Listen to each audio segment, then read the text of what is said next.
পাশাপাশি হাইকোর্টে নজর রাখতেই হবে, কারণ আজ হাইকোর্টে আইপ্যাক মামলার শুনানি। এবং এর আগে শুনানির দিন আপনাদের মনে থাকবে, সেদিন এত মানুষ এজলাসে ঢুকে গিয়েছিলেন, এত হইহট্টগোল, যার মধ্যে থেকে বিচারপতি শুনানি করতে পারেননি।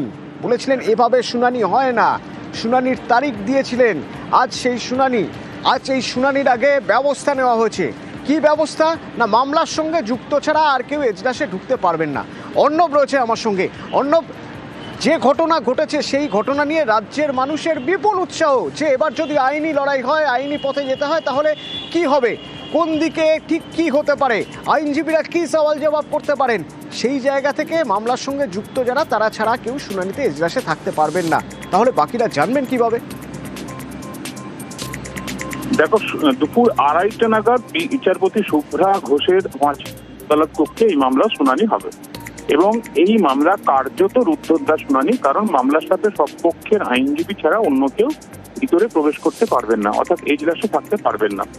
যদি ওই শুনানিতে অংশ নিতে চান কোনো আইনজীবী, তাহলে তাদের ভার্চুয়াল মাধ্যমে সংযুক্ত হতে হবে।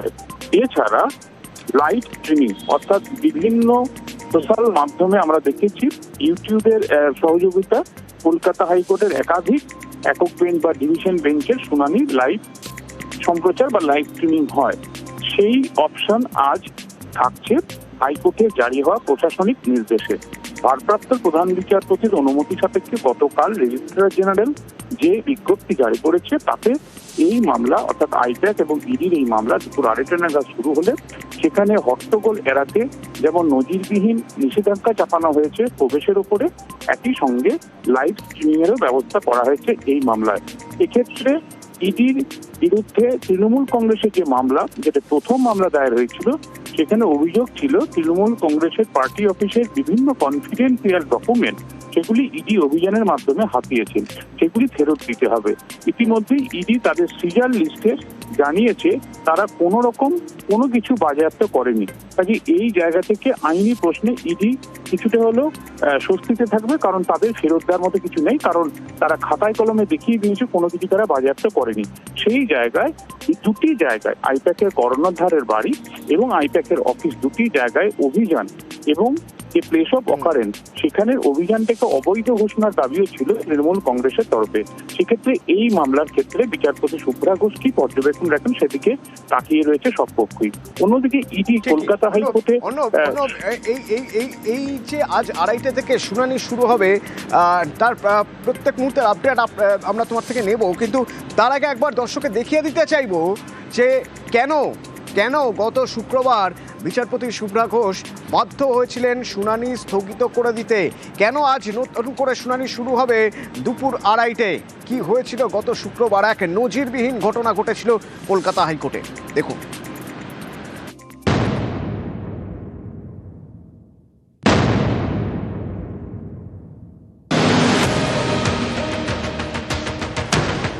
বৃহস্পতিবার আইপ্যাকের অফিসে ইডি হানা ঘিরে বেনজির সংঘাত।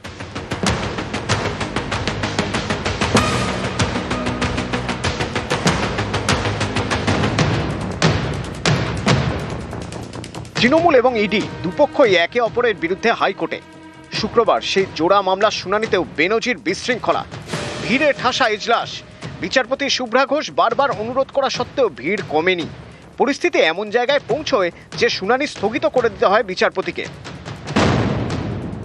তিনি জানিয়ে দেন তৃণমূল এবং ইডির দায়ের করা মামলার শুনানি হবে 14 জানুয়ারি। এক গুচ্ছ আবেদন নিয়ে কলকাতা হাইকোর্টে যায় ইডি। ইডি চায় বৃহস্পতিবারের ঘটনার তদন্ত করুক সিবিআই। ইডির অভিযোগ, মুখ্যমন্ত্রী এবং রাজ্য পুলিশের উপস্থিতিতে তাদের তদন্তে বাধা দেওয়া হয়েছে। আইপ্যাকের কর্ণধারের বাড়ি এবং অফিসের সমস্ত সিসি ক্যামেরার ফুটেজ সংরক্ষণ করে আদালতে পেশ করা হোক। সমস্ত নথি, ডিজিটাল ডিভাইস সহ ঘটনাস্থল সিল করা হোক। ইডির আধিকারিকদের রক্ষা কবচ দিতে হবে।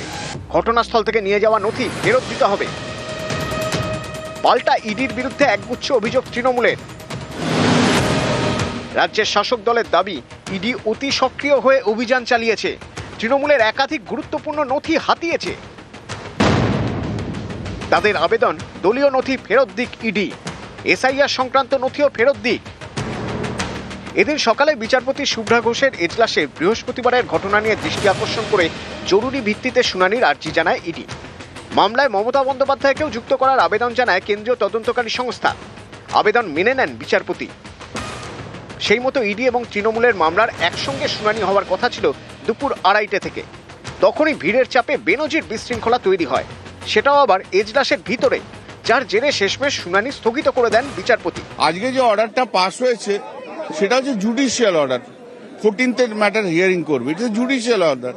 সেই জুডিশিয়াল অর্ডার চেঞ্জ করা যায় না, এটা তো সবাই জানে। কিন্তু তা সত্ত্বেও ইডি মনে করে যে গোটা ভারতবর্ষ কিনে নিয়েছে, ওরা যা ইচ্ছা তাই করবে। Judicial order only can be changed if it is brought in the cause list, মানে daily list, on the day it is fixed, nothing more than that. এদিন ইডির হয়ে আদালতে উপস্থিত ছিলেন কেন্দ্রের deputy solicitor general Dheeraj Trivedi. তিনি অভিযোগ করেন, দুপুর 1:30 নাগাদ তার হোয়াটসঅ্যাপ হ্যাক হয়ে যায়। নিউজ 18 বাংলা।